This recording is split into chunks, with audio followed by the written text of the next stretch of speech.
Welcome to the Drop the Needle podcast, your backstage pass to the mystical realm. I'm your host, Jim Alstott, and here, gifted souls step up to the mic sharing their spiritual journey. We're hitting the high notes and the low notes of their awakening, creating a symphony of enlightenment. This isn't just another interview show. This is where divine insights are channeled and universal truths are revealed. So crank up your stereo and sit back, because who knows, this just might help you compose the next transformative chapter of your soul's purpose. Are you ready? Let's go. Hi, everyone, and welcome to the Drop the Needle podcast. I'm your host, Jim Alstott, and I am so happy you all decided to join us. You know that part of yourself you try to keep locked in the basement? The angry one, the scared one, the one that reminds you of your worst moments? Yeah, that one. Well, today's guest has spent over 20 years not just talking to those parts, but inviting them to dinner. Steven Twohig started his shadow work journey after childhood trauma.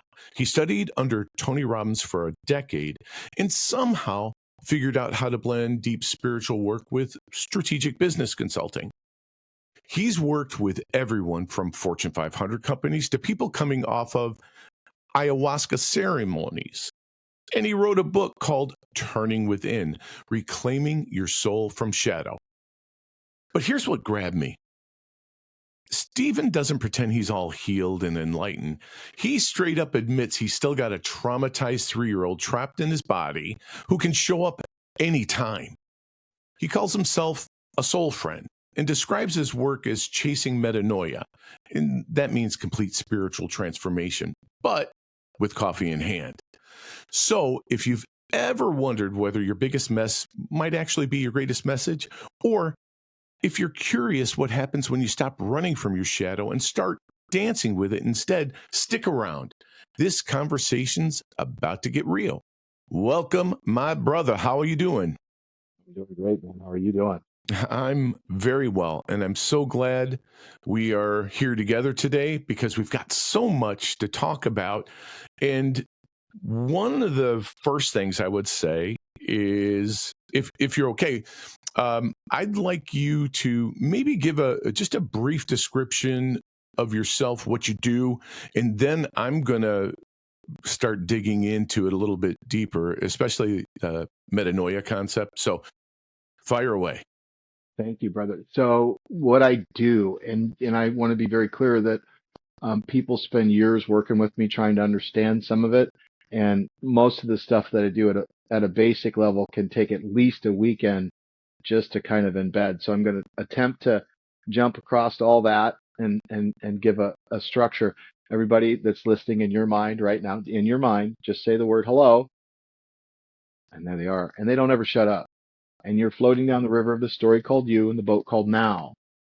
And you've always been in that river, and you've always been in the boat called Now. Now your mind is anywhere but. Now imagine on the surface of that water, imagine there's an infinite number of boats that you can be in at any given time. There's 14 trillion things you can be doing at any given moment. You can be anywhere you want.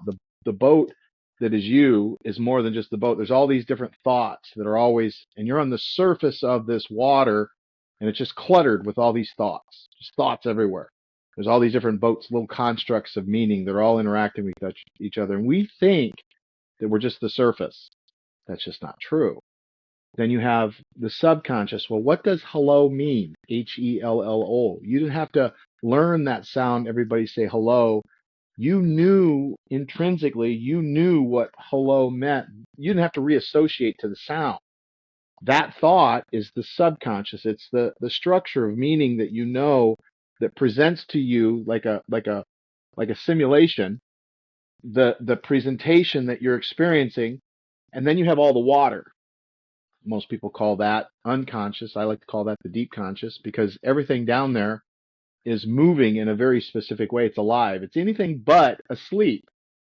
Well, Robert Fritz says that the mind takes the path of least resistance. The problem is we haven't gone down into the very bedrock of the flow of the river and what kind of makes it move the way it does.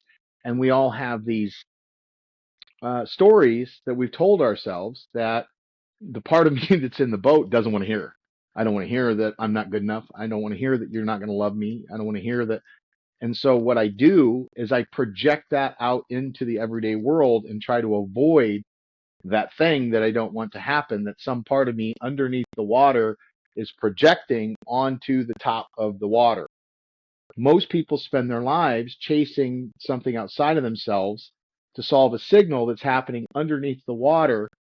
My work goes underneath the water and basically retunes and recalibrates that signal. So I stop chasing the thing that is causing the thing that's chasing the thing, that's these loops and cycles of suffering and trauma that we all experience. And I've been doing that for 25 years. I've been chasing, it's different context, chasing the dragon, so to speak. Gotcha. Yeah. So I was thinking about when you're the friend, I was thinking, oh, maybe you should change that to the scuba diver, because you're going under the water there and Yes. doing a little underwater work there. No, that's some big stuff, because that's where real change starts to occur, when you can be present and, mindful moments, and just examine it in the now. Because you're right. Well, of course you're right. You're an expert in this area, but I mean, it's crazy how we get stuck. And what was it, like 85% of our thoughts or something like that, maybe even higher, are the same thoughts each and every day. So Well, it's a little higher than that, right? 87. So the National Science Foundation suggests, just think, and this is a subjective awareness. Just look past, call it your emotional home. We can call it your default mindset. Just call it the identity you live out of. Just go back and look at your week. Go back and look at your month. Go back and look at your year. 95% of the thoughts you think are repetitive. So holy shit. Yeah. Yeah, right. Just look at, you've been thinking the same thing week after week after week. You've been navigating from the same internal construct of reality week after week. 95%. And the reason is simple. It takes over 20% of your caloric intake to process the mind, the brain. That's a lot. It's more than any other organ. And so the mind, you have the new thought, which is a new concept, new idea, which is a very limited amount. But then you have old thoughts. These are thoughts that have already been thunk. They're more efficient. So the primary directive of the mind is to create and navigate meaning. And then it goes and it evolves that meaning. And then third, which is a hijacking, we've been hijacked to survive. 87% of the 95% of the thoughts, go back and look at your weeks, everybody that's listening, go back and look at your weeks, your months, your years, and notice that you're maintaining circumstance. Most people don't build the ideal. Most people manage the circumstance, and that circumstance has been handed by somebody that's been handed by somebody that's been handed all the way back 13.5 billion years. And it's like, well, hold on a minute. Where are you navigating from? Like, what is the idea that carries you? And we find that most of those ideas are, I need to solve this problem, which is one type of thought, or this is what I want. This is the thing that I'm yearning for. Most people don't design the ideal. Most people manage circumstance. About 87% of the thoughts that we think are survival rooted, attack thoughts, negative bias, confirmation bias, right? Yeah. Yeah. That's the number. It's 87%. Yes. That 87% has got to be a survival instinct. That's so far, you brought it right up. It is. So when you're talking about those thoughts going back in eons, so is that then belief systems and then patterns that occur from that, or is it patterns then beliefs?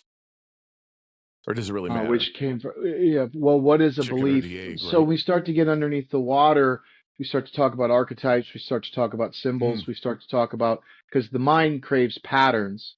And like, for example, the third facet of a construct of meaning is story, which is the flow. How is this going to end up? Okay. And most of us have been taught to orient our existence through the egoic hero's journey, which is we go down, we go into the darkness, we go through trials and tribulations, we fight the big ordeal, we get the muchiness that is the experience, that is the new awareness of who we really are, and then we bring that back to the tribe and we cycle through that. That's been the old model, but that model is dead. We need to evolve now past that. Michael Meade calls it the story of the genius, where there's a unique expression that can only come through Jim, that can only come through you. You can't you're only floating down the river, the story called you. And consciousness is first person perspective. Like, if you really think about it, everything that's conscious is always seeing through first person. There's no information Filter. that's not Yeah. yeah. And so that structure, there's a misalignment that thinks that somehow we become aware of that. And now the question becomes, what is this for? It's time to wake up to the fact that, Jim, you're a genius, you're God having a human expression. Experience. Yeah. And what does that mean? Because if we don't come to that, because of AI, because of limitless energy, because of the wonderful things it does, we have to come to some kind of awareness of who we are as a creator, because we're not going to be able to continue to move forward. It's forcing us to the table. Gotcha. That's what's happening. Okay. Yep. I don't know if I got off on a tangent. No. You know what? I led you to the rabbit hole and you jumped. So that's it's your fault, Jim. I blame you. I will take the blame. So let's talk about the metanoia concept. Yes. You chasing the metanoia with coffee in hand. Yes. In my book, Turning Within, I tell the story. Metanoia is in Greek mythology is a character of unknown origin that hangs out with Kyros, and Kyros is the goddess of transformation. And I think that just right there is just the richness of goddess, and metanoia is a total change at the structural level. We have a misorientation that we are surface dwelling, survival rooted. We're trying to get everything on the flat plane, materialistic. We are creators that have been programmed to be consumers, which means that I try to solve the signal that's going on down there externally. But again, I'm going to come back to say the universe is saying it's time for you to wake up. Everything is getting faster. And what used to take, Terence McKenna called it, I think it was 0 point, but the amount of novelty that happened every 1,000 years is now happening about every 100. And what happened every 100 years is happening about every 10. And the amount of new things, novelty things that happen that used to take 10 years are now happening about every year. And that's both collectively as a species and individually in my life. My life is really moving fast. I can turn on the news and hit 57 channels of survival rooted programming, right? It's everywhere. I'm taking in more. I'm processing more. We are speeding up, and that speeding up is causing us to have to change the whole way that I have to change the way that I orient my reality, because I mean, just look again, 87% of your thinking is survival rooted. And what is that? Well, the mind, it predicts and it steers. That's what it does. But what does it predict from? Well, it predicts from what it knew. And what happened back there, because of how fast we're going, is no longer going to, like, when we move forward another couple steps, we're not very far off from it. We now are going so fast that the thing that I thought was happening back there, because that's really what it is. It's not what really happened. It was my blind, deaf, and dumb perspective from a 3-year-old. Again, we talked about the 3-year-old, right? My 3-year-old trying to project onto where we're going. He's just going to sit and be dumbfounded because it won't line up. We're being forced to start to make new meaning from the very essence that is now. We have no choice. AI is forcing us to deepen our conscious. So that's a metanoia. That's a total transformation.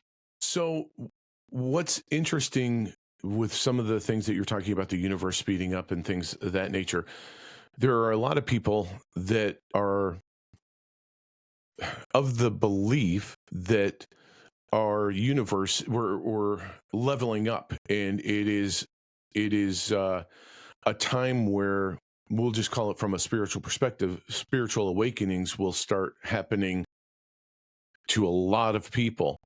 And what I started to think about is where the people are being forced to get up to speed. There's also, it seems like there are a number of people that may not be cool with that leveling up and exit. So I'm wondering if it's coincidence or it's just part of that programming or their soul contract or whatever you might want to call it, to either get with the program or get out type of thing. And so they're making, their choices to head for the exit. Yeah, I don't, I just don't, I don't think anybody's here that doesn't know that they're here. Like some part of you came here because of here Oh, at there's the a end of the reason. day. No, Yeah. I absolutely agree with that. That people, some people may believe in reincarnation, some people may not, but part of that theory or thought process of the reincarnation is that there are lessons to learn or experiences to have, human experiences to have. In our instance, or 14 in our case, trillion. You right? can have different at any given moment that you can be doing as a human right now in our time and place. Never a time and better time in recorded history to be alive, at least as far as we know. Right. Well, yeah, so far, right? Right. So far, who knows what the next 6 months is going to have in store based on how things are speeding up, from 100 to 10. Yeah. Wow. I don't think we're going to make it a year before we have these next leaps, it certainly seems that way. So I don't know. I mentioned in the opening for or working with Tony Robbins and to do shadow work. Why don't you tell everyone a little bit about that experience? About working with Tony. Oh, that was Yeah. again, I'm from Iowa, so I'm a Midwest boy from Iowa that had the opportunity I had the opportunity to start doing this shadow work. Somehow in the middle of Podunk, Iowa, there's this group of geniuses that got together and they're doing this thing that's called shadow work. And I got to it was in recovery, and these guys were all in recovery, and so they started doing their work, and so everybody here has got their Hmm. path, right? That was the path these guys had found, and I ran into these guys, and I was at a workshop, and one of them said, "This is Tony Robbins stuff," and the next thing you know, I saw Tony Robbins was hiring, and I just kept bugging the guy because I couldn't afford to go to his workshop, so I kept bugging him until they hired me, and that's how so I spent, it's actually a little longer, total about 14, 15 years working for Wow. him. Okay. And yeah, and started working as a PAR, which is a account manager, which was great. You kind of go to the events, and these people are all, from a spiral dynamic standpoint, they're striver drivers. They're all just trying to be the very best of the very best of who they are. They use competition to do so, and just an amazing group of people. And then I started working in the business end because that was kind of my knack. One of the things, Hmm. it's just more systems at the end of the day. And the reason I went there is because I saw Tony. He stood somebody up, and within about 15 minutes, you're not going to be able to know what you now know. Like the thing they saw, they thought was blocking them wasn't the thing that was blocking them at all. They saw that they were creating the very reality. And that's really what I'm like, he's doing the same thing these guys are doing, but he's doing it on a global level. So I went to work for him, and he was just building this business program called Business Mastery. Hmm. And so they moved me in there, and I kind of got a knack. And it's like, well, I want to see if I wanted to see if Shadow was the same, was impacting business was the goal. So I just Hmm. kept doing shadow, my depth work. I just kept asking the same prompts that kept delivering the same. Where in your life do you suffer? Where are you finding struggle? And then we go into the struggle, and I keep diving down in there. And 99.99, like there's a book out called $1 Billion Losses. It's like they went and researched. It's like 87% of all business, it's like you're running the wrong way to begin with. It's like you don't even know when they go down, and Hmm. really did the research that at the end of it, it's shadow, the parts that we hide, repress, and denied. I'm projecting something on it, and I can't see it. I can only see it from my steering, my predicting, my anticipation. And so I just kept doing that. They ended up building. I mean, when I started working for Tony in the business department, we were doing business mastery events for about 100 at a time, and we were doing 2 a year. And by the time I got done, we were doing 5,000 a head. We were doing 5,000 head in Las Vegas, and we were doing them in Wow. Florida, and we were doing them. Yeah, I mean, it was kind of really a blessing for me because I got to see that this work, it doesn't matter, it scales, it all, the math adds up all the way in, all the way down, all the way in, all the way out. But I got to impact my, at that time, I had this part of me, like everybody has what I call core shadow, and one of the core shadows, one of them I have is I'm going to be rejected. So first off, the Yeah. reason I ended up in sales was because um, that was one of my shadows. You would think, why would somebody who was constantly a fear of being rejected, number one job you probably shouldn't do is go into sales? Well, it allowed me in my structure. Water finds its light consciousness. I could project out on the world, the reason why I'm feeling like I'm going to be rejected is because they're going to reject it gave me, I could feel my rejection and go, this feels good. And at the same time, I had also a hero's journey, a structure that if I can get that person to say yes, maybe I'll be okay. And then it was, if you can, if you can speak in front of enough people, if you can change enough lives, if you can make a big enough impact, the other one was I'm going to be a bum. And so I started to bigger crowds. I grew, like, again, I was Mm-hmm. structurally speaking, traveling around the world, teaching what's called the seven forces. Like I was just really more than a small town Iowa boy should have they should have never gave me the keys to That's that car. awesome, Like, though. you know what I mean? Yeah, Yeah, no, but no. it was the more I got, the problem was the more success I had, the more I was certain, the more the certainty of going to be a bum, the gravity of it increased the farther away I got, the farther up I got, because my Like a mind, rubber band pulling you back. well, yeah, because my mind is still holding on to the same, you're going to hit the ground, but Yeah, now it's like you're 5 stories up. So the fall is going to be much greater, it's going it's to gonna hurt hurt much more. more. Yeah. Yeah, it was so just the utter.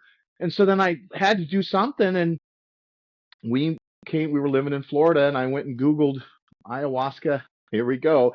Oh, Ayahuasca sweet. and Orlando. And then I got, at that time, they were going through all kinds of weird struggles, but they were serving ayahuasca here in Orlando. At the time, it was the largest ayahuasca church in the Northwest. It was run by a guy he was in it I think he was in it for the money. I don't know that Mm. he was there for the message, but he'd tell you that he never really, his awakening was after the medicine. And I think it was all financial. And that's neither here nor there. I came to sit with the medicine and had this, and I knew then I'd found another teacher. And so at that point, I left Tony. I quit. I quit a job where I was, the amount of money that I gave up, the role that I gave up, the prestige. I just Mm. come back from Yeah. Serbia, and 2 weeks later, I said, well, sorry, y'all, Tony, sorry, brother. It's like I got to go, and I quit, and then a week or two after that, COVID hit. To follow around to work, spend the next 5 years. Yes, it was could not have, like, Scrambling. Yeah. timing is everything kind of thing. Yeah. Yeah, it Yeah. was dark night of the soul. I as soon as I jumped Yes. off the system, the system that is the universe, instantly my mind structured into that heroic journey, and I instantly went into trials and tribulations. Like, you can never start a business at a worse Without it. time. Yeah. Yeah, well, we were going to do live events where people would come in Airbnb, and I would teach them this technology, and they're not doing that. Nobody's flying into Right. Florida, and No. you know what I mean? So it's like, now what are Yeah. you going to do? So I sat with this plant and did their director of integration for like 5 years, a long time research, kind of sitting with the plant and doing integration and doing my own integration and developing, um, all following Tony, and everything Tony, if you've followed any of Tony's stuff, it plugs in all the way down to the very, Mother says it's all pretend, all the way down to the gaze of God. All the way down, his structure works, and that's why he's got the following that he's got, and that's why So he's got the impact. that's interesting because in the spiritual arena, and I guess it's all the same. When you're talking about shadow work, Yeah, that it can be personal shadow work at a soul level. It can also be professional too, right? Because you still have those stumbling blocks, you still have those roadblocks that are really, I would say, almost always self-imposed.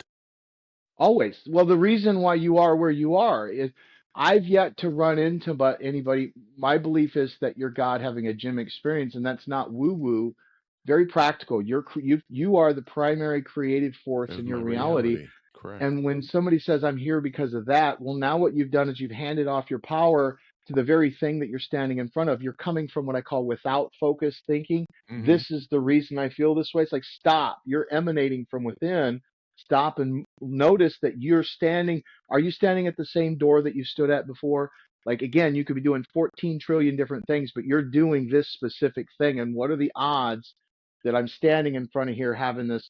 So business is a spiritual sport. And at the end of the day, now I start to work with, I've got a whole community of people now we're trying to get to 144,000 active practitioners so that we can get underneath the water and everybody flip the switch all at once and see if we Yep. can hit a collective where we all wake up from the dreams that we keep forgetting. It's not a Flush it forget. all Like and you said, start. I'm a 3-year-old on my best day. Yeah, We yeah, yeah. keep forgetting that we're having, right? Yeah, that's an interesting. It's an interesting thought because I can tell you. So I come from the business world. I've been doing talent acquisition, recruiting, and um, I'm really a partner Yeah. in strategic thinking and Yep. things of that nature with business leaders. And I think a lot of times the thought is you can't have one. There has to be a division of church and state, so to speak. You know what I mean? That Right. you Right. can't bring spirituality into business. But I'm here to tell you that you can. Then it just becomes syntax. It becomes almost a dialect or a different way of communicating the same things. You have to communicate that message in corporate Well, ease. there's a message being the it isn't the awareness that I think, again, this is something that we will come to this awareness either now or very close to now, that I call it integrated leadership. Mm, I as a leader have to understand the structure of the stories that everything's moving in, and I have to know where the bottlenecks are in the flow of awareness, because companies that are only most companies, when you go in to look at it, the research is just very profound. The amount of people that are not happy with where they are, they're not engaged. And if correct. I'm not engaged, I'm we're paycheck employees. Paycheck employees are only paper thin. Well, how do I make the most efficient, effective? This isn't woo woo. This is very practical. How do I get the most out of an organization? Well, that organization that's moving at the speed of light has to be conscious. We have to be Yep. actively conscious, which And means that present to all things happening. that's right. I had a guy that I'll give you the top example, and then I'll give you the bottom example. The top example, client um, sold his business, but he started out a family-owned business, and he wanted to take it to the first peak. He said, if I get to this peak and sell it, it'll be great. We get to that first peak, and now all of a sudden he sees a second peak. I want to go to that peak. I said, okay, great. We run to the second peak. He sees the third peak. Like, I want to go for this third Not peak. I'm like, well, surprising, right? right? I'm like, well, there's just another Climbing peak Everest. after that peak. At that That's point, I right. told him everything is fractal, right? He's Yeah. like, no, I want to get to that peak. I said, okay, but when we get to the next peak, I said, you're certain that's the peak? Yep, that's the peak. I said, when we get to this next peak, I'm going to hold you to that. So we get to the next peak, and sure enough, he sees yet another The peak. summit. Yeah. Right. Well, he thinks it's the summit, but guess what Yep. he's going to find at the end of that peak? Another one. He's gonna find yet another peak. Well, Right. his wife has said, hey, you said that we were gonna. The whole goal was to exit. We've got family. We've got this. We've got that. Are you gonna really? She starts to wonder if he's gonna do what he says he's gonna do. Her shadow starts to get triggered. He gets all of his identification. The structure, identity is the most powerful force in the human condition. We do anything to stay consistent and persistent with the rules and the labels and the roles that we use That you've so, created for yeah, yourself. because I have to steer and I have to predict, and that goes all the way down to the beginning of me. So that has to stay consistent so that I know what's what. So now he's got to become something. What's going to happen if I get all my muchness from what's going on here, and now that's Identity, all everything. gone? Right. Right. Right. That's what the real problem. It wasn't each summit. It was that he didn't know what was on the other side of the summit, and he knew where he knew how to get to the next summit, but he didn't know the invisible summit, which was the one within. He had to face that, and when he faced that, completely different being Oh, it's a of breakdown or then. I That's mean, your very reality present, very shattered. conscious, very. He's no longer dealing with the strategies. Second thing, Mm-hmm. let's go with the strategies. If I'm a business owner that's just got paper thin employees, or maybe even employees, let's talk about challenge versus competition. Most companies inside the structure will pit one team One against against the the other. other. Yep. They have a Constantly. stack ranker, all of that stuff, and that builds competition. But really, what Mm-hmm. that builds is individual. If there's a resistance now, I may see you as a teammate, but some part of me also sees you as a threat. Yep. It has to. The math has to add up, That right? happens with hiring all the time because they get fearful that somebody's going to look better than them, so they'll hire Exactly. lesser Exactly. individual, so Exactly. they stay on top. That's the unconscious. They don't even own that that's going on. They'll Oh, tell you that everybody else oh, does it's it, but obvious. nobody, It's yeah, right. But totally nobody obvious wants when to you're say looking they're at the it. one doing it, Oh, right? no, of course not, because then, uh, Exactly. yeah, Now that individual, either if we go to competition, they end up at some point becoming in a silo in their mind because they're having to sing for their food. You lose creativity. So in this, we call it the eight. There's 8 directions we kind of work with. The hmm inside, when we go in, there's an archetype we call it the genius archetype, which is again the unique expression that can only come through Jim. Well, that's very tender. It's a quiet. It's genius is very difficult to kind of the idea has to come through. It has to be given. You have to breathe life into it. Like genius is born. It's not created. It's not constructed. hmm Genius comes into the structure. Intelligence. If you go and look at AI, the way that AI is grown, it wasn't created. It was grown. The data is they tried to grow it. They tried to build AI, and when they tried to hmm build AI, it was a fell dismal apart. Yeah. dismal flop. But when they grew it, which is a completely different structure, that intelligence that's in there, they don't know. They don't really know why. Well, that's because it's grown. It's not created. It's not constructed. It's grown, right? Well, we grow. Wow. Now we have this Constant employee that, evolution. Yeah. yeah, and he's pinched off the amount of voice that he can bring in because he's worried about what other people are going to do or what happens if they get a hold of my idea. So that's now pinched off at some level, right? And now how committed am I if I'm a paycheck employee? How committed am I to the outcome of the bottom line? And I'm walking down the road and we'll go back in. One of my clients, front end worker sees the way to save 10 cents on this one thing. Well, 10 cents on a giant corporation is a lot of money at the end of the year if you do that 10-cent thing over and over. Sure. But if I'm a paycheck employee and I'm not 150,000 times. engaged, Yeah. yeah, if I'm not engaged and I'm not, that 10 cents never shows up over here, that has to be seen touching it. You have to kind of be Yes. active Yes. and engaged. That person that's inside there, when they see that and they go, huh, and they turn around and engage that, now they've saved the company. I think we had one in one instance is $187,000. That's a conscious company because everybody is looking around, everybody is active, everybody has the light shining from them. Oh, Not on oh them. Yeah. here's a great metaphor. Here's a great metaphor. Drop the needle. This is a great metaphor. My wife was trying to manifest Luke Bryan tickets. Ah. She was certain, and I'm into the law of cultivation. I'm not in the law of attraction, but she's really into the law of attraction. She's going to win these Luke Bryan tickets that are on the radio, and I love my wife, and I'm absolutely love my wife, um and so I'm going to support her in that. Let's see what happens because I believe belief is really what dictates it. So let's see. I said, let's see. I said my wife is going to win these tickets, and come to the end of the event, come to the end of the thing, and she hadn't won them, but she was certain something was going to happen. And later on that day, interestingly enough, my daughter, my second oldest daughter, calls me and she says, "What are you guys doing Friday?" The concert is Friday. I said, "Well, we're probably doing what we typically do, which is to go to the grocery store and get ready because we got 7 kids total, Sure. and Yeah. For we the got a week. lot of Yeah. kids, right? So Yeah. Yeah. Yeah. we got plans, and they're all based around taking care of The the home family. life, right?" Yeah. Yeah, and she said, "Well, if you had the ability to go to a Luke Bryan concert, would you rather go to that?" I said, "Have you talked to Valerie?" She said, "No." I said, "You need to call Valerie right now." So she hangs up. Sure enough, she's got these tickets now. And when that had happened, I had a busted up foot at the time. But it's the theater, the concert hall in Orlando, the Amway Theater, I think is what it is, and it's giant. And sure enough, we get to the seat, and I got a cane I'm walking with.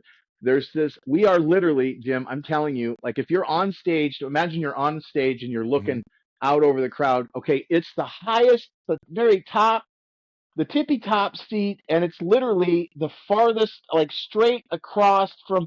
It's. I know it wasn't the worst spot because the worst I was there was this giant cement pillar Oh, yeah. that was right Obstructed next to the view. seats. Right. Yeah. That was the worst view. There was nobody there. The pillar was the worst view. We were right next to that. Okay.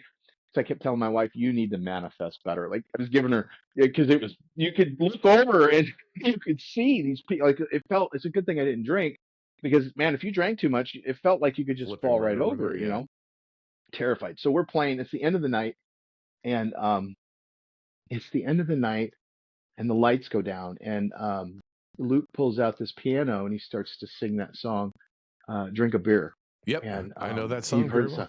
Yep. Yeah, and I'm watching my wife, because my wife, again, I'm there to watch my wife watch the concert. He's great. He's a great performer, great music. Mm-hmm. But really, for me, the game is watching how she lights up by watching this. Yeah, the joy of the music, the way it moves in her. And this song comes online, and the tears start coming down her eyes, and the lights are down low, and you can't see I can't see this far in front of my nose. And slowly, what starts to happen is the people take their phones, and they, Mm-hmm. these lame ass. Yeah. You've seen it, right? They used to be the lighters, now it's the Yep. phones, and they all start to come on. And as they start to come on, I start to watch as it's all of a sudden, it's like watching the night sky Yeah, the is glow. lighting up. Yeah. Yes, and at some point, Jim, the room lights up. It goes to there's this quantum jump. We went from here to here. And I'm telling you, Jim, there's no longer a need for the light even to light up. You can see the guy in the front row drinking a beer, kind of thing. Oh, that's cool. Yeah. You can see the entire room. And I have gone from having the literal worst seat in the house to the very best possible seat that I could have. I can see God.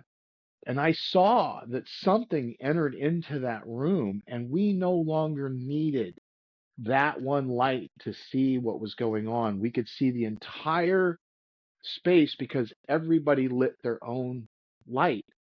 That's That cool. is where we're trying to get to. We're trying to get to that space where, when Jim's genius comes out, when your unique expression of you is finally able to sing its song, it as you are liberated from your fears, your presence automatically liberates others.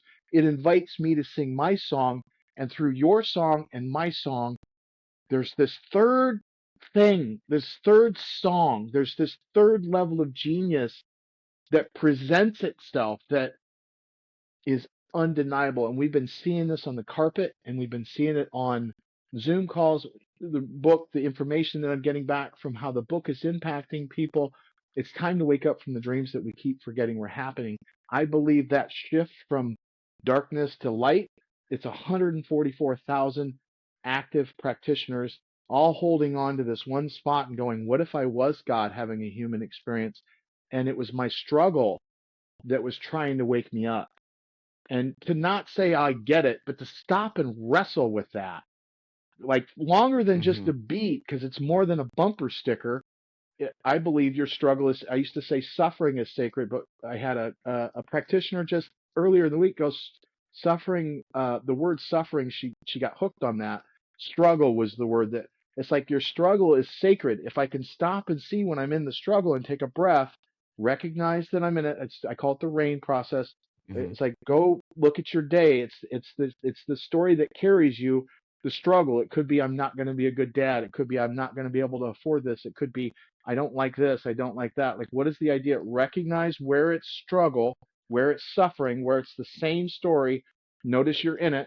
I recognize it. Then the A is allow and accept. Take a breath. It's okay. You're here. You're humaning, and you've translated your humanness for whatever it is, and you're projecting it onto the screen. And this is where you think you're going to die. It's okay that you're here. Take a breath. Now we investigate. And it's a process. We call it Mm-hmm. closing the circuit, but just basically investigation is, where did you pick this idea that somehow you're not, whatever the translation is, because suffering doesn't sit in the data, it sits in the story. Mm-hmm. And then what do I need? What does the part of you need so that it can be the unique expression of God, so that you can carry the grace of God in you? It's like, well, that's a lot. It is a lot. And I think we need to wrestle with that. Like, seriously wrestle, not and where we wrestle with it is, tell me the story that attempts to steal your joy. Tell me where, because when you can see where you're lying to yourself, our first rule of shadow work is that you lie to yourself first. Mm-hmm. Where I can see how I'm lying to myself, I'm going, if I'm lying to myself, if I'm the one causing that, I'm much bigger than what I think I am. And if I'm much bigger than what I think I am, then this thing that I think is going to kill me is nothing. Nothing. You know right? what I'm saying? Exactly. It's either Exactly. everything or nothing. One of the two. Here's the thing. We could probably keep going on this for days, but unfortunately, I'm down to my last question I can ask you in this segment. Your pain is your genius. Is that kind of what we're talking about? Is that where you're talking about the suffering? Isn't Buddha talks about life is suffering? Yeah. But your pain is your genius. Yeah. The Gordon Globus called them disclosure moments. We have these open secrets. It's in the suffering of me. So in the 7 layers, at the core of it is the hero's journey. There's a part of me that not given. We once processed a guy who's 70 some years old that just was angry, bitter old man, and we got down to the core of it. And where it was operating from was when he was 6 years old. His he was going to tell his life story. He was going to write his life story, and he went to his mom and dad. They were at some kind of a function, and he said, I'm going to tell. Somebody was talking about their life story. He said, I'm going to write my life story. And mom said, oh, sweetie, you're 6 years old. You don't have a story yet. The most loving way possible. Wow, yeah. But in his mind, what he took in there was nobody wants to hear what you have to say. Now, fast forward, he's a 7-year-old man, and this entire that moment, it echoed through his whole life. Anytime somebody would cut him off, he would instantly go to that like we talked about the 3-year-old, that 6-year-old little boy would come online, and the structure of his ability to orient. And so then he never put himself in a situation to where his story would be relevant for fear that little boy held on to, that somehow nobody wanted to hear it. And this beautiful man is now absolutely beautiful soul is wrapped up in this bitterness that comes from this place that he's holding on to back there. And when you can see that, when you truly go down and see where that part of you is existing, it's like all of that is me, all of that is you. And then you find, again, when I was 3 years old, my stepmother, she physically abused me. She'd beat me, she'd starve me, and then she'd stick me in the basement during the day. And then she'd bring me out at the end of the day and say, if you say anything, I'll kill you and your sister both. Like, this went on for long enough for my mom to figure out what was going on. And there's this part of me that feels trapped. And like, I'm always waiting for you to some part of me, deep down in me, is always waiting to be stuck back in that basement and be abandoned and be trapped down there. And so he orients from there. But now, because I've gone down in there, I've gone into the interior of my meaning, and I've found where that's happening, and I'm tending to that. I can now go into the basement called Jim. Right. And I go, hey, buddy, come with me. I want to show you something. I can go down there. And why? Because I lived down there. My addiction was all based upon that. Flip that light switch on, and we'll shed some light on this. Right. So while you were describing that, something came to mind. And so if there's somebody out there who has never gone to therapy or something like that, or seen a therapist, a psychologist, whatever you want to call it, the easy thing for that person that you might be having a discussion with, could be a loved one, could be whoever, who's not sought out some sort of help, right? They'll say, how long are you going to blame your childhood trauma on something? Get the hell out of it. That's bullshit. Get out of it. And you're talking about a time frame in your childhood, especially early adolescence, 3 years old to 9 years old. Your belief system is being solidified. So how could it not? If it's screwed up, how can that not follow you unless you do the work? Yes. I call it mental hygiene. It's a requirement. Like, we do a thing called the mental cleanse, which is a 4-week experiential process where we go in and we clean that lens out, because and we're just walking around in sludge. All the meaning that we're living in, these kids that are living in this meaning, they've disassociated. Why have they disassociated? Well, would you want to be turned on at that level in this world? They've disassociated. Thank you, mind, for keeping me safe. And I believe what we're seeing here is a structure where we've got to go in. We're being forced to go in, and I'm not going to be able to keep projecting that you're going to, if this idea that carries me is big enough, I have to stop looking at Jim as though he's a threat going to lock me in the basement, because Jim, you and I won't be able to connect on the very soul level that needs for this work to Correct. breathe. Yep. You know what I mean? It's like Yeah, it's I do. forcing me to let go. There's no other. Mother teaches the only way out is through, and the only way through is in. I have to be willing. The illiterate of our age are not the people that can't read and write. The illiterate of today's age will be the people that can't learn, then unlearn, and then relearn again, because we've got Hmm. to deepen.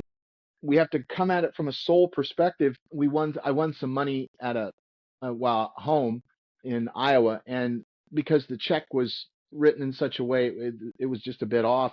My bank blocked it, and Mm. I spent 3 days on the phone with 4 or 5 people.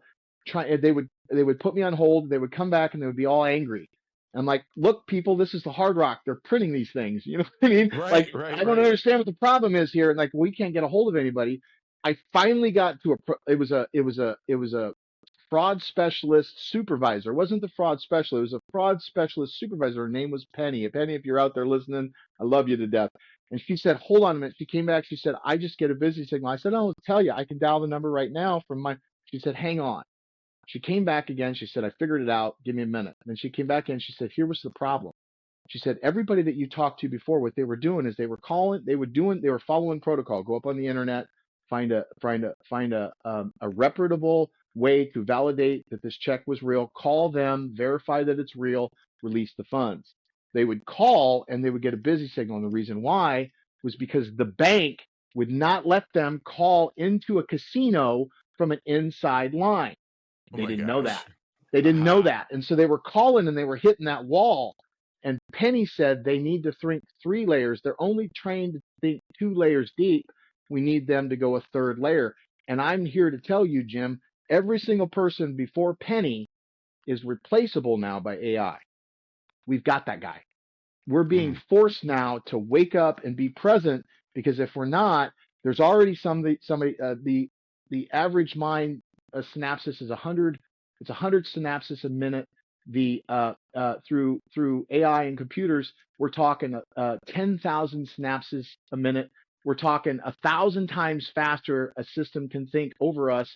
And by the year 20, within the next 8 years, AI is going to be smarter than every human on the planet combined. We got that guy. The only way out is through. The only way through is in. We have to wake up from the dreams that we keep forgetting. That's the only additional resource we have, is to go in and clean that out so that I can be present with you and be more than just the surface of it. That's a real interesting story there, how that worked. And it's crazy. You know, I was thinking about it. The timing for us to segue into music would have been that Luke Bryan. That would have been perfect. Totally screwed that up. But I It's a great story. I knew I had to tell it here. I knew I had to tell it absolutely, here. absolutely. But here's the thing. You know, I wanted. There's so much more. I wanted to talk about the ayahuasca church. I wanted to talk about all those other things.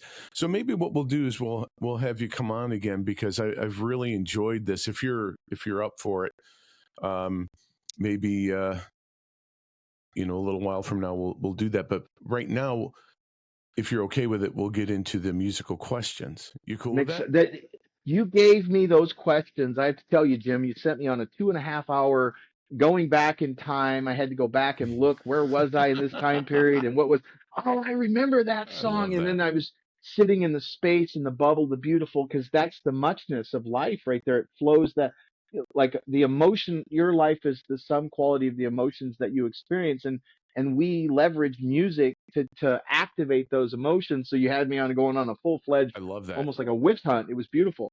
I absolutely love that. And I love the fact that you recognize that that was an opportunity to do what it did, because in part of it, I always say that music is a tie that binds us all together. And I do believe that.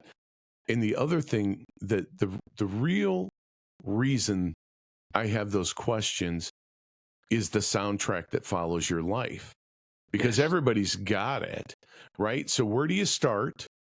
And where you start is, what's the first song you fell in love with from the radio?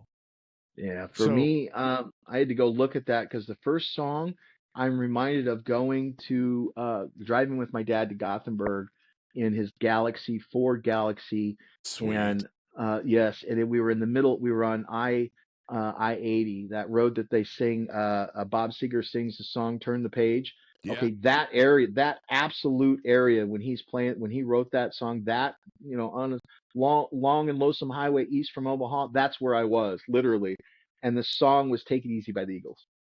That's a great song.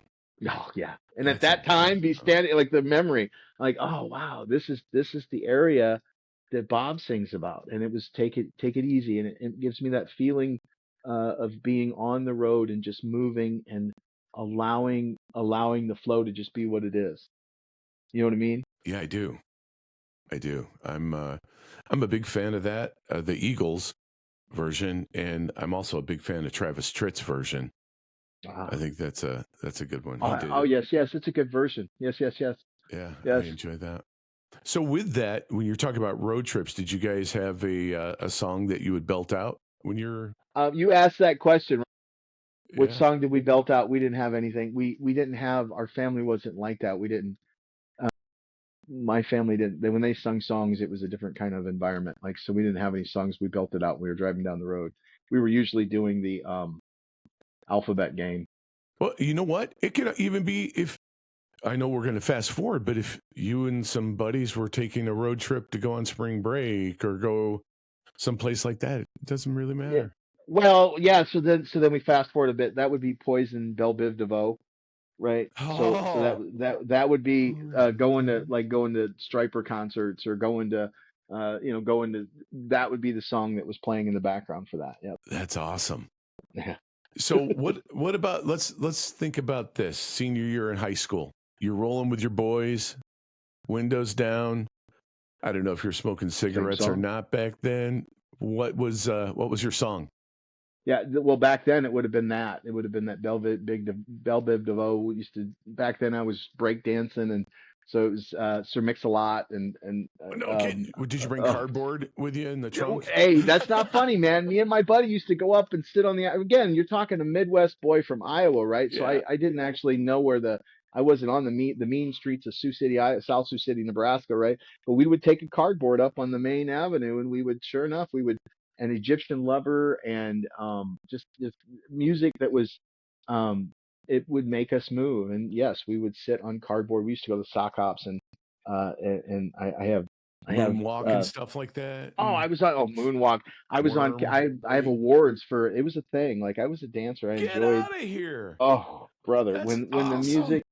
Oh yes, there's the song, there's the dancer, and then there's the thing that comes between it, right? Oh, for some part of me, just love to be in the dance. Oh That's yeah, very cool. No, that's yeah. that's that's excellent. How about after high school? Did your musical taste Oh change? yeah, yeah. We would now shift into Tool 46 and 2. Distinctly remember, Cool. yeah, it was a very dark time in my life. So, drug ridden, like, again, I come from and I remember, it was odd because I didn't know the words to the song. I didn't understand what it was, but some part of me felt the depth of that song. And if you've never played, go sit. If you want to hear a song about Shadow, Tool 46 and 2, and I would just play that, just blaring and just driving through the. There's this image of me, just absolutely thinking I'm the shit, driving through a trailer court in this song, and this song is just blaring through the All speakers. angry. Oh, all angry, and I'm deep Yeah. up in this whatever space Tool had created, Maynard had created. You know what I mean? I had no idea what I was hearing, but when I look back on that, even then I was aiming for the spot. You I know what I was just mean? going to ask you if you ever researched the song to see what it was about. I didn't do that until I started doing shadow work, and then when I started doing shadow work, I went and it came up, and I'm like, no way. And 46 and 2 is the chromosome, and I believe that, structurally speaking, we go in and we make those adjustments. Rupert On a Mandrake, cellular level. Sheldrake, we goes into morphic resonance, and that's what sets that, and that's the frequency that I don't want to go in the microtubules. Like, let's not go that far. No, I've that's followed it cool. all the way down to the end of the road, but yes, I The absolutely have. rabbit hole hit a dead end. That's right. Well, it just keeps going. It Left turn at flips because Albuquerque. Yes, that's excellent. So let's go the opposite way. What about a song that gets those positive juices flowing? Yeah, I can go on for days. So I had a hard time with this one, because we have, in the work, we use music at a level that's, Frequency's huge. we use It's that frequency, right? huge. So I went with just listening. So then I went with, one of the songs that I tried to go. It's like my ego wants to be very shiny here, right? But Hmm. Pilot by Amber Run. Have you ever heard that song? I have not. Yeah, he says, I don't want to be, I don't want to be known for something. I don't want to be the center of anything. He said, the song goes, I don't want to be the center of anything. I just want to be part of something bigger. And for some Cool. reason, that for me allows me to just feel, as I'm feeling my grandiosity, because I'm a big deal, but yet I'm not that big deal at all. Like I'm not God, but I'm not God kind of thing. And I hold Still on to the respect. paradoxness of that. It's like I Hmm. want to be part of something big like that. I can see the structure of it. And then I went with Collective Soul Shine would be the other one. That's a great song. Yeah. And again, talk to me in 10 minutes, because It can change. those are the those are the songs that I really I'm the same try way to. though, man. Especially because music is such a big part of me. Hmm. One of my buddies, I have a friend who lives in Washington D.C., and we were talking about something, and there was a challenge, and we're working together on trying to solve that challenge, problem, whatever you want to call it. And then a song popped in my mind, and he was just like, "Holy fuck!" And he goes, "That's it." And I started laughing, and I said, "It's funny how that happens." He goes, "It must be something to be you," because he said, "I envision you're walking around the house talking on the phone, because I have a voice over IP system for my day job, and I have a wireless headset that'll get me 500 feet away from the house before it breaks up. And I walk and talk most days. And when I'm doing that and in flow, music pops in, and it's usually the lyrics. There's a lyric of the song that comes in, and it goes, 'Here you go.' And boom. And he goes, 'It's got to be fascinating to be your brain.'" Yeah, well, the way your I don't mind, know. because I think the deep conscious is trying to communicate with us, and for you, because you're so musically oriented, you're structured, that music would be the, if we had a feminine expression of the hero's archetype, of the hero's journey, the Mhm. feminine expression of the hero's journey would be song, That's because interesting. the flow of it, and there's a structure to it, right? We can Mhm. anticipate underneath the water that we know we know, we get in the ego and we kind of just ride with it, and we know where it's going to take us from the flow of it. You Right. could just kind of feel it. um, I think that there's a lot of, song is the just at the very bedrock. It's why it moves us the way it does. That's very cool. So I'm going to fast forward and go to the last question, but I want to get all of your songs. So you'll be able to email me your song so we can put it on your Okay, playlist. That'd be sure. awesome. Yeah. So this actually happens to be my favorite question. Hmm. Sometimes there are songs you hear that ring so true that they can stop you in your tracks. And the song's lyrics either sound like they were written specifically for you or by you. What's that song? For us, it would be, it's not the actual person that wrote it, but the person that sings it is Robin Sherwell, and it's Landslide. So took my love, took it down. That song, when it's played, I call it at the opening. When you crack open during a piece of work, there's something about it that resonates at a level that, um, it just seems to be very, it's beyond space and time. It's like that eighth day kind of thing, where it's Yeah, all moments and times. And for a minute, I'm just there with that song, and there's this beautiful flow cleansing out. It's like I took my love and took it down. I climbed a mountain and I turned around.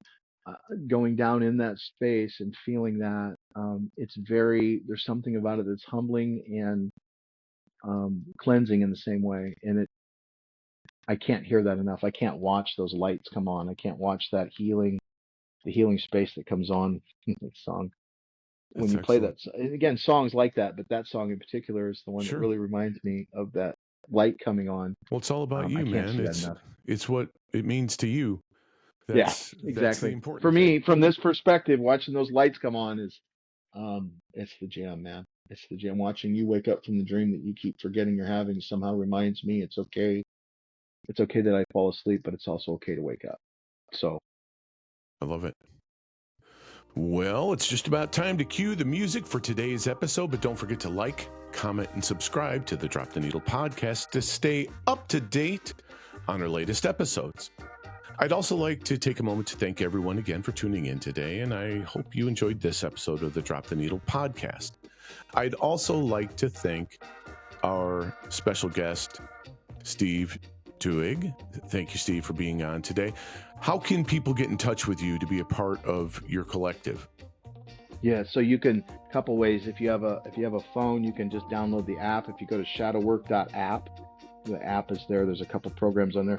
I'm at masteringchange.com is the main kind of, it'll get you into the front door. And then I have over 65 different integration groups that we run every month. We have a nonprofit called the Evolving Mind Project that's helping get us to that 144,000. Smoke signals, Jim, smoke signals, telepathy. I don't care what it is. Yeah, no, you know what? I'll also three. do is, You're thinking three. Son of a bitch, you were right. No, I'm not that good, folks. no, I am. No, I'm just teasing you. Right. So I'll make sure that I include that information so people can get in touch with you, which then I would invite everyone to head on over to the show notes, and I'm going to put a link in the show notes from today's episode that would include your playlist as well as how to get in touch with you. So we'll make sure everything's on there. All right, my Drop the Needle posse, like Billy Joel says, from the highs to the lows, this is the end of our show. Until next time, this is Jim Alstott wishing you infinite health and happiness and the perfect playlist for your life.